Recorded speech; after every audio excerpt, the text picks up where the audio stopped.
Olha, estamos neste dia 28 de abril e é um dia dedicado à discussão sobre segurança, sobre saúde no trabalho. Claro que todos estão buscando conscientizar a população sobre a importância de prevenir acidentes de trabalho, da manutenção do ambiente saudável, da colaboração, né, que todos têm que ter, empregadores e os colaboradores em geral, para que a gente tenha essa segurança, essa saúde no trabalho. Os números contradizem essa argumentação de que hoje está melhor, porque aumentou o número de acidentes no trabalho e acidentes fatais no trabalho entre 2022, o período de 2022 com 2021 e do período inicial de 2022 com esse ano de 2023. Quem está na linha e passa a conversar conosco é o psicanalista especialista em gestão empresarial, professor Henrique Medeiros, a quem a gente agradece por atender o nosso pedido. Professor, um bom dia. Bom dia, Elias. Bom dia aos seus ouvintes. Prazer estar aqui no teu programa, na CBN Maceió. As bases, professor, que temos utilizados para essa discussão, elas precisam ser ampliadas, melhoradas, quem sabe até substituídas, professor? Olha, Elias, certamente você começou aí a introdução, né, do nosso bate-papo falando desse dia tão importante, né, que é o dia de hoje, para que todos tenhamos um olhar para a saúde, né, nos ambientes de trabalho, né, seja a saúde física, seja a saúde mental. E isso tem tudo a ver com um livro que eu escrevi, né, onde eu faço uma constatação, infelizmente realista, né, de que a gente tem aí nos ambientes de trabalho e na própria sociedade hoje uma situação bastante difícil, né, em relação ao equilíbrio emocional das pessoas, à exigência que se faz dentro dos ambientes de trabalho, a falta de lideranças que consigam, de fato, fazer com que essas pessoas trabalhem em harmonia dentro dos ambientes. E isso tudo ocasiona, né, esse caos, essa desordem que a gente está vivendo na sociedade e que isso se reflete dentro das empresas, acaba realmente fazendo com que haja bastante transtorno nos funcionários, né? Claro que não necessariamente físico, mas o Brasil, ele tem como terceira maior causa de afastamento do trabalho problemas de transtornos comportamentais, né? O que é realmente um dado assustador.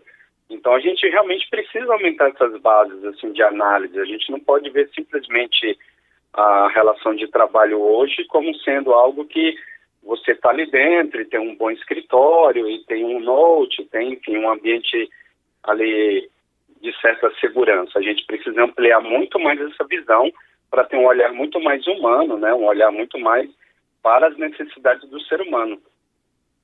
Agora, professor, no mundo onde o especialista é a bola da vez e onde a individualidade tem sido elemento central, como alcançar essa proposta de um mundo colaborativo e com um propósito global, professor? Perfeito, Elias. Excelente pergunta. E eu creio que passa novamente por um fator aqui que eu tenho batido bastante, né, em algumas entrevistas que eu tenho feito e no meu próprio livro, que é uma segunda constatação, que além de a gente estar nessa desordem, né, generalizada dentro dos ambientes de trabalho na sociedade, nós estamos experimentando também um vazio de lideranças assim absurdo.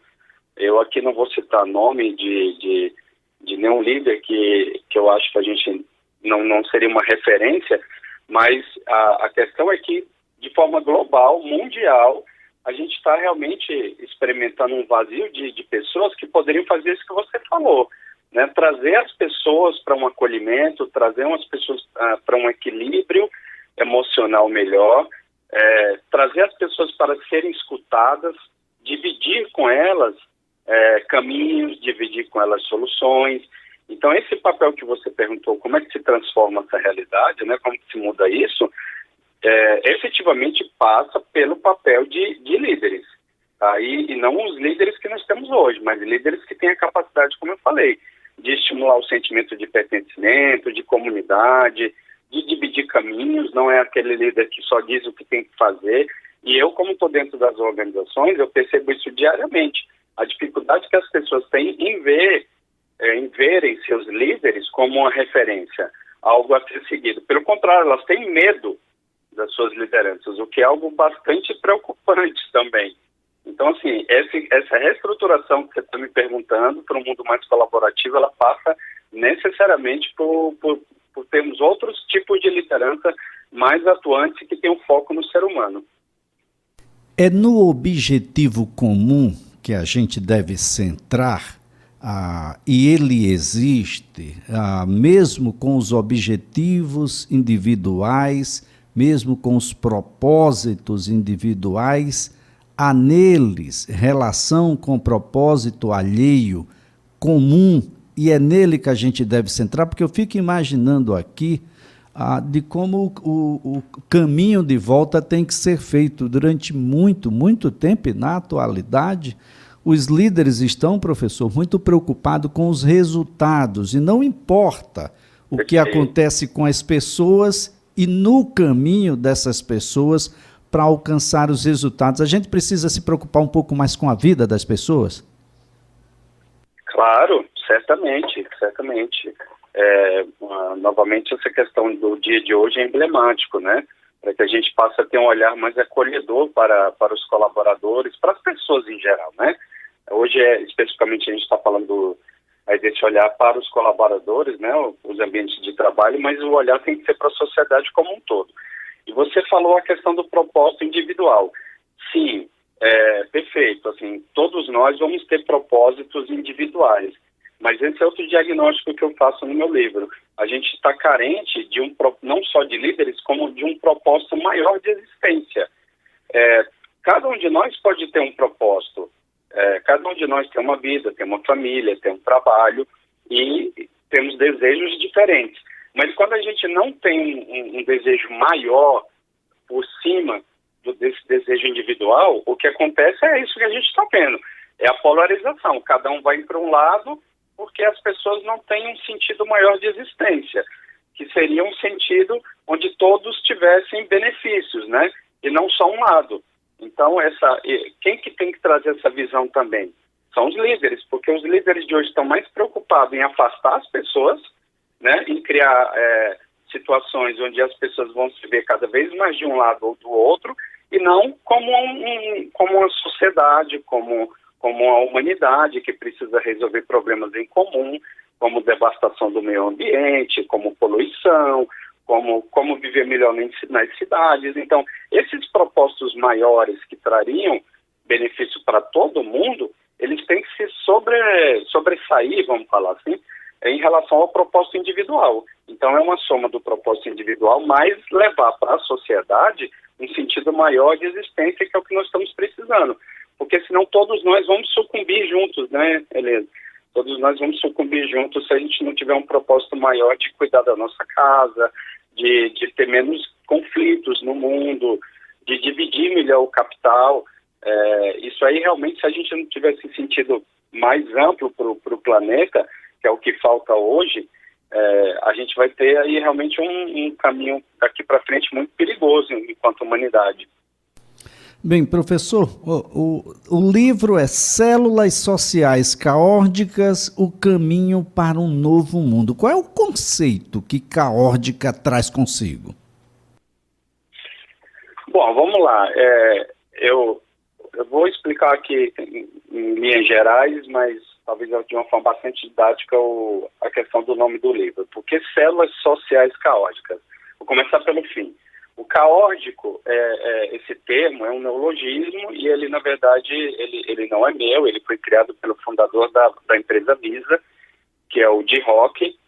Hoje ele não faz mais parte da Visa, mas foi ele que criou, e ele quis criar esse conceito para mostrar que a Visa poderia ser uma empresa onde ela tivesse elementos de caos e ordem se equilibrando, sem que nenhum se sobressaísse.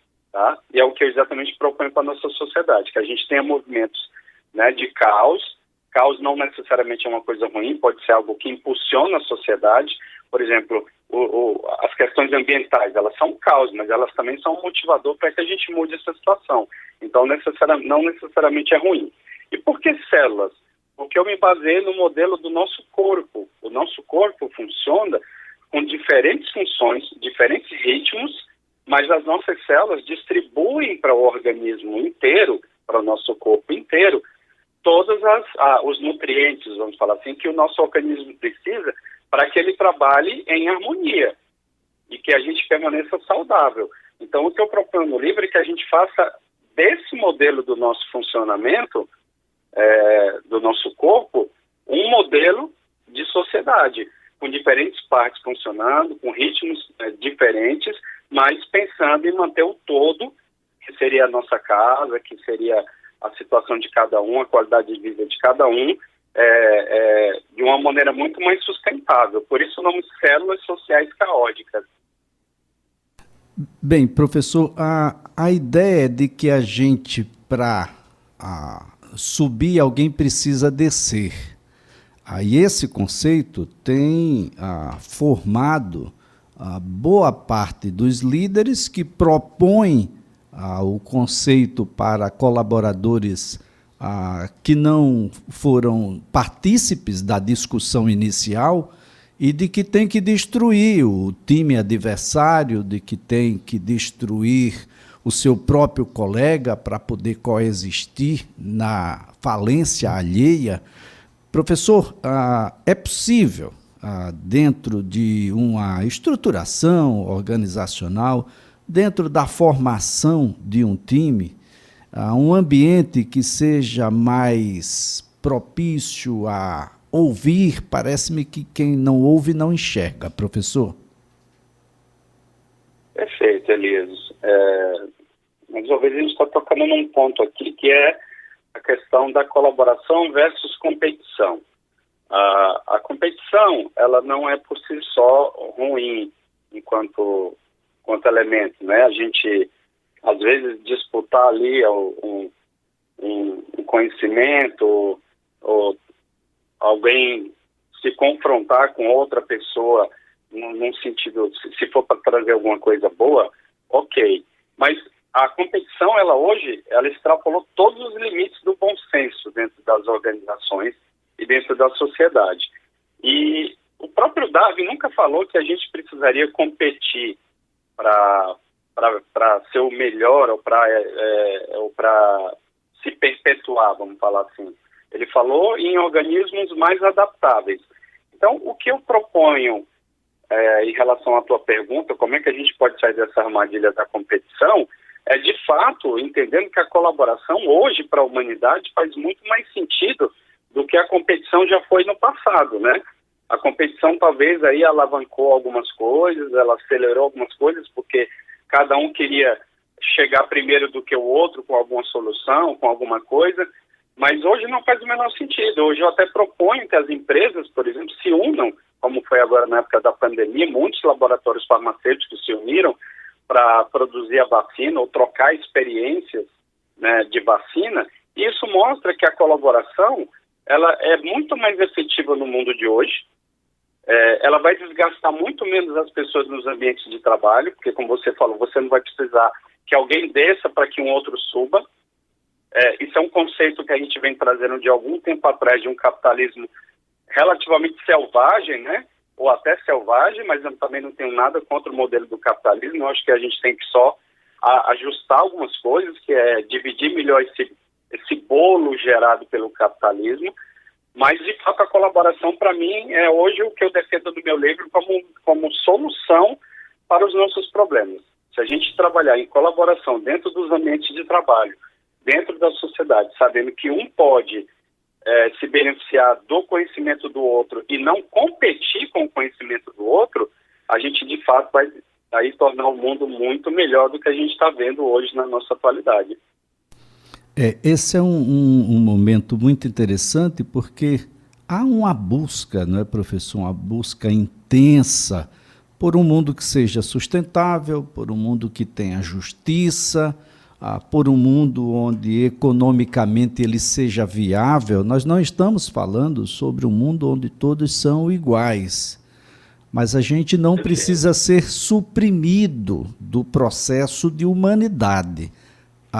Ter alguém com mais materialmente, outros com menos materialmente, isso faz parte da dinâmica da atualidade. Agora, ter alguém com tudo e ter alguém sem absolutamente nada, doutor, é um desequilíbrio que pode ir para as raias da própria existência. E na luta pela existência, parece-me que o caráter mais humanitário é aquele que menos prevalecerá, professor. Perfeito. Isso é um outro conceito que eu me debato bastante, e você falou aí com bastante propriedade, que não necessariamente o problema não é que alguns têm um X, né, e outros têm um Y. A questão é que essa relação está tão assimétrica que as pessoas que têm pouco, elas têm realmente estão abaixo daquilo que elas precisariam para ter um mínimo de dignidade, né, de vida. E o que eu defendo também no meu livro é que a gente não precisa ser igual. A gente pode ter uma sociedade plural, onde uns vão consumir mais, outros menos. Até o próprio conceito de PIB, ele hoje ele já se pode entender como um conceito distorcido, porque assim, você não tem como crescer indefinidamente o PIB. O conceito do PIB, ele pressupõe que você vai ter um recurso infinito, e que o fato de você crescer indefinidamente vai ajudar todo mundo. Mas mesmo quando o PIB cresce, ele ajuda muito mais alguns, né, do que necessariamente outros. Ele ajuda muito mais uma minoria e muito menos uma maioria. Isso é uma coisa bastante interessante. Até o Eduardo Gianetti tem uma tese bem interessante sobre isso, porque quando você compra muito carro, quando você consome muito, o PIB aumenta, mas não necessariamente a qualidade de vida das pessoas melhora. Só para ficar aí num conceito mais rápido a respeito do PIB, porque essa é uma questão bastante complexa. Mas o que eu também defendo é isso, é o que você falou, a gente não precisa aniquilar o outro, não precisa fazer com que o outro suma, porque uma pessoa que vive no interior do país, que vive de uma maneira mais simples, às vezes ela nem está sendo medida no PIB, e ela tem qualidade de vida, ela tem um nível de felicidade muitas vezes maior do que uma outra pessoa que tem muito mais posses, né, ou dinheiro, ou bens. Então a gente respeitar o estilo de cada um, e os líderes entenderem que todo mundo não precisa ir para um caminho único, cada um pode ir para o seu próprio caminho e ser feliz da forma que acredita. Esse também é um caminho que a gente tem que buscar enquanto sociedade. Claro, respeitando sempre questões de meio ambiente, de tudo que está acontecendo, até porque essa devastação enorme que a gente tem visto é porque um grupo pequeno de pessoas está fazendo um dano muito maior do que uma grande maioria de pessoas que nem está se beneficiando disso. É verdade, professor. Então, o caótico, ele foi, de uma certa forma, experimentado agora durante a pandemia, quando tivemos que trabalhar em casa e descobrimos o ambiente de trabalho em casa. Parte dele não existia no ambiente de trabalho formal, quando a gente estava ali sob os olhos mais atentos de quem nos coordena. Mas ali a mãe estava mais perto do filho, o filho estava mais perto da mãe. Ali existia um pouco mais de... não tinha as questões ergonômicas lá do escritório, mas tinha as outras questões relacionadas a um ambiente de forma muito mais saudável do ponto de vista emocional. A gente ainda está aprendendo com isso, doutor, mas foi naquele caos que a gente conseguiu um pouco de ordem nesse ajuste. Talvez a gente encontre aspectos lá de quando a gente estava no home office que a gente tenha que trazer para o ambiente formal, professor, e talvez esse ambiente seja um ambiente mais produtivo e não necessariamente um ambiente mais rude, mais rústico que fora no passado. Boa pergunta, excelente pergunta também. E essa sua colocação do caos também está mais uma vez perfeita no seguinte sentido, que o caos não é necessariamente ruim. Ele pode ser um indutor, assim, caos você falando de uma guerra, como na Ucrânia, sim, ali é ruim. Mas o caos como indutor de um processo de mudança, como foi esse do home office, ele é bom. E ele é seguido exatamente de um outro componente que você falou, que é a ordem. Ou seja, surgiu o caos, a necessidade ali de a gente nos readaptarmos a uma situação de trabalho. Claro que nem todo mundo poderia fazer o home office. Isso também faz parte dessa acomodação que o mundo vai experimentar. Mas o que a gente não pode é ficar com modelos antigos, arcaicos, como você disse, onde a gente nem se permitia pensar que isso era viável. Quando, na verdade, a gente já sabia, de uma certa forma implícita ali, que isso era possível. Muito bem, professor. Muito bem mesmo. Muito obrigado, viu, professor Henrique Medeiros?